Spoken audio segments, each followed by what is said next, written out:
Okay, so in this tutorial, what we're going to do is we are going to hook up and get our, this is not straight, or not aligned and centered. Anyway, we're going to get this basically, we're going to hook up and get the interactive components working. Okay, so first thing I'm going to do is, I think I'm going to work on the alignment of this actually. So let's take this and try to align it. I don't know why that turned red like that. Try to get it to align. There we go. And then I think what I'm going to do is hold shift. Oops, forgot to hold control and shift. It'd be command and shift on a PC or on a Mac. So I'm going to grab all of this and let's just group this together as one piece. It'll make things easier. So we're just going to go to object and we're going to group. That'll be simpler, and that way we can just treat it as one piece. And I am just going to put that in the upper left corner.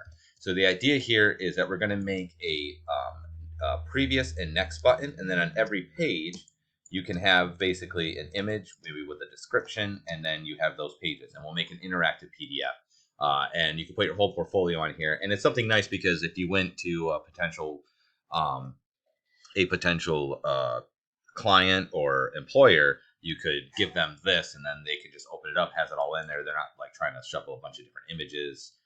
It'll all be self-contained and somewhat protected because it's inside of a PDF as opposed to just an image that they could paste into something else.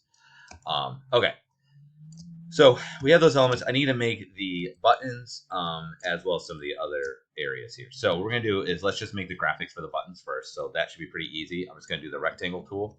Now, I would highly suggest making your buttons kind of match the style of what you have up here, okay, of what your logo is. So for me, I probably would do like make it look like traffic cones or something like that. And in fact, actually, I think what I'm gonna make this kind of simple. So I'm just gonna do a square like that. Then we'll do another square. I'm gonna make a square. That one's a rectangle.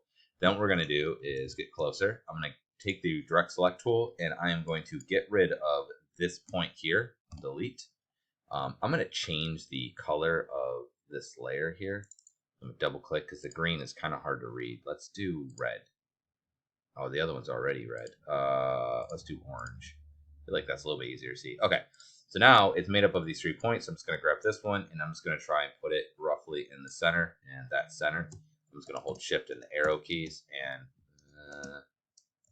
we'll go like that. Okay, so that looks good. Then we'll take this and I'm just going to put this in here. And I think that looks like an arrow, right? That looks good. So grab both of them and I'm just going to go ahead and do Pathfinder. So window, object layout, Pathfinder, and we'll just combine them. Yay. All right. In an effort to make it look more like this, we will not do anything. We're just going to leave it like that, actually, because I was going to do a circle and cut it out, but there's reasons why that wouldn't work as well. So we'll just do an arrow like that, and that will be our next button. And then we just need to do a previous. This should be pretty difficult, so we're going to Control C, Control V, and I'm just going to bring it over here, make sure it lines up, and then make sure I grab this one. We're going to hold Shift as I rotate it, so it's increment. And then we have this one on this one on that side. Okay, so we have basically our graphics for our button, and we can kind of go from there. And we also have our logo up here. So I would also suggest at the top you would put like contact information. In class, I'll talk about like stationary design, but you could put all your information, like your phone number, website, fax number. I don't know. It's not even fax anymore, but that sort of thing.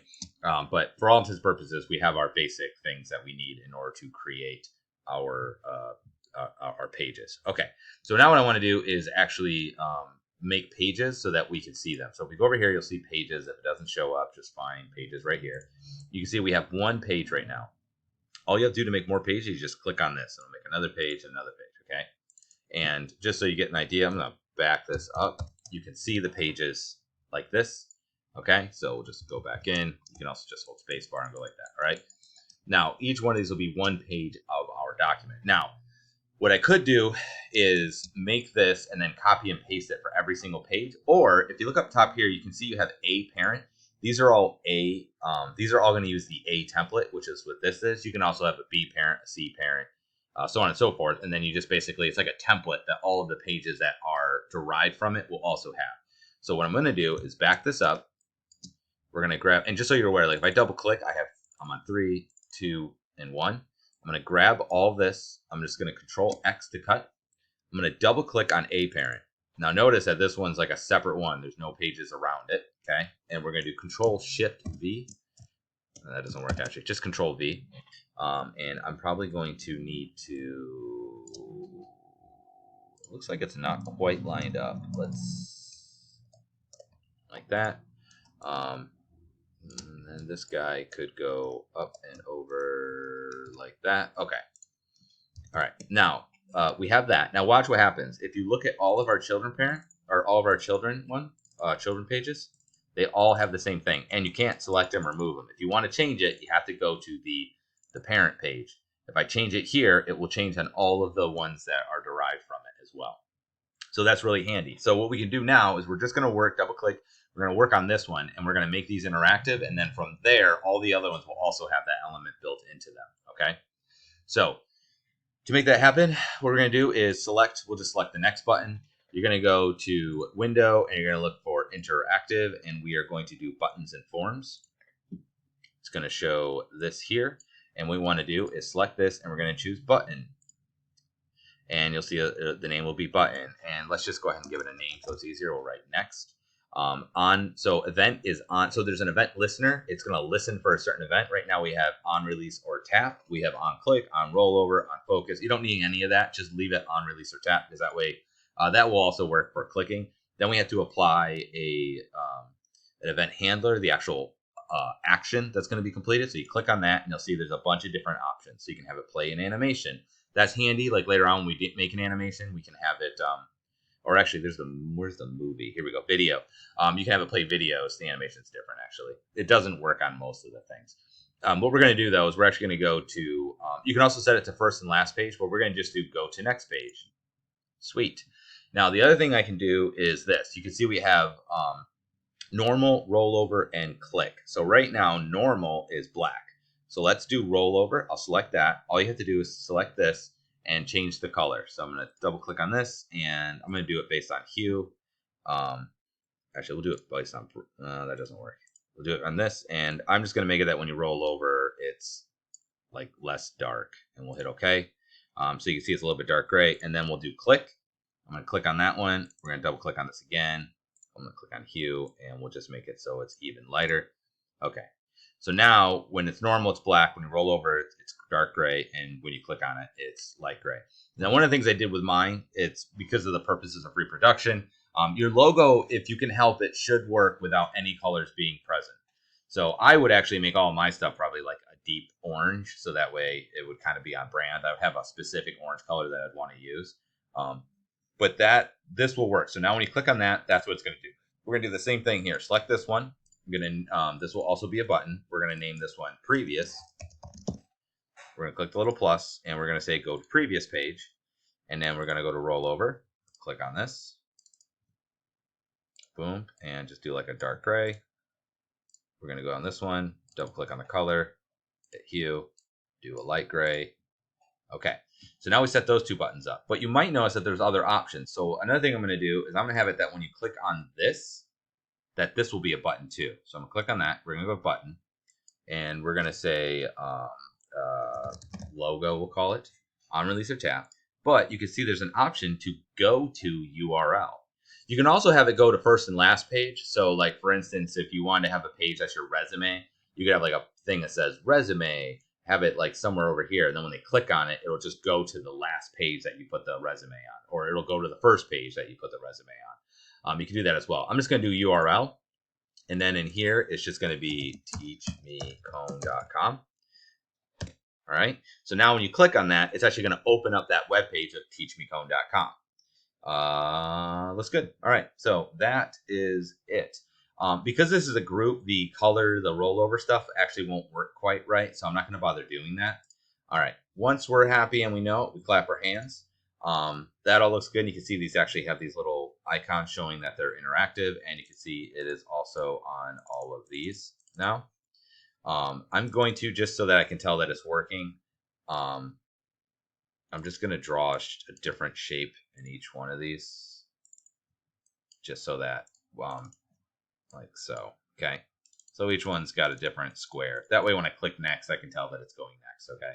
Otherwise, they all look the same, so when we go to test, it won't work. You should be able to also actually test this in the EPUB interactive thing, but it's really small, and it's hard to tell. So, I guess play, preview. Yeah, it doesn't... See, it says it works, but it doesn't really. I don't know. I've never had good luck with it. So what we're going to do is we're going to publish this, okay? So when you are done inside of InDesign, this always has to be done every time. Doesn't matter what you're doing. You can't just save this file. I am going to save this file. You have to do that first. So I'm just going to call this we'll call my last name first. Cone Interactive Portfolio, okay? Fabulous. If you hand that in, if it's not super obvious, but if you look here, why is the reference image? It's weird. How come did it get? I don't know exactly what's going. Oh, because there we go. No, that's not it either. I don't know. Oh no, it's on the first page. That's why. So if you look at here, you'll see that this is actually a link, which means this image does not exist inside of here. It's merely referencing it. So if I sent you this file, this image will not show up, or it'll be a really low resolution, hard to read image. It's just a placeholder. In order to make sure that all the elements that you created show up, we want to make sure that we package this. So we're going to go to File. Where's Package? Hang on a second. Package. Click on Package. The defaults are good. Click on Package. Publication must be saved. I did save it. Yeah, that sounds good. Okay, so it's going to... So you can see there's options here. We'll hit Package. We'll hit OK. And then what that's going to do is on the desktop now, you will see that we will have... where are you? Right here. It's going to make... Basically, it's going to include the original InDesign file. It's going to have the documented fonts. If you had images, that will show up as well, but I don't have any in here. Oh, actually, there is the one, but I guess I had it turned off. It will also include any of the typefaces that you're using, which makes things a lot easier. And it will export out a PDF, which is what I want you to turn in. Now, the problem is with this PDF, you may or may not notice, is, look at, none of the stuff shows up. And that's because we made them buttons. So by default, when it sends out, and it's this, a PDF is for print. I'm doing air quotes. So what we need to do is we actually need to export out specifically an interactive PDF. That's not what it does by default, okay?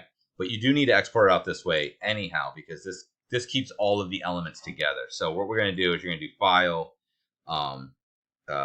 Export, and then you'll see there's Adobe Print PDF, and then there's Interactive PDF. So I'm going to go Interactive PDF, and we'll just save it right over top of this one.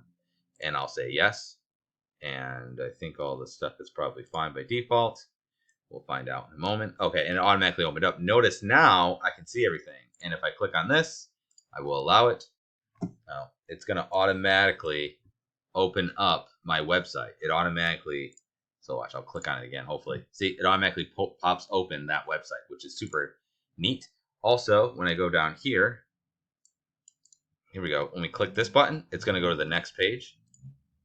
Right? And then this will go to the previous page until we get to the last one where there is no previous page. Okay?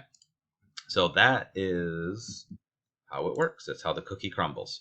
All right? So now we've made basically an interactive portfolio. So what I would do is save all this, do the package like I said, and then you'll have this. And then at the end of the semester, what we'll do is we'll put all of your pictures in here with, and you can put like your descriptions. And every image that you've made in digital imaging, you include them all in one PDF, and then you'll have it for perpetuity. You'll have it forever, okay? Well, until the world burns. Hopefully that makes sense, and good luck.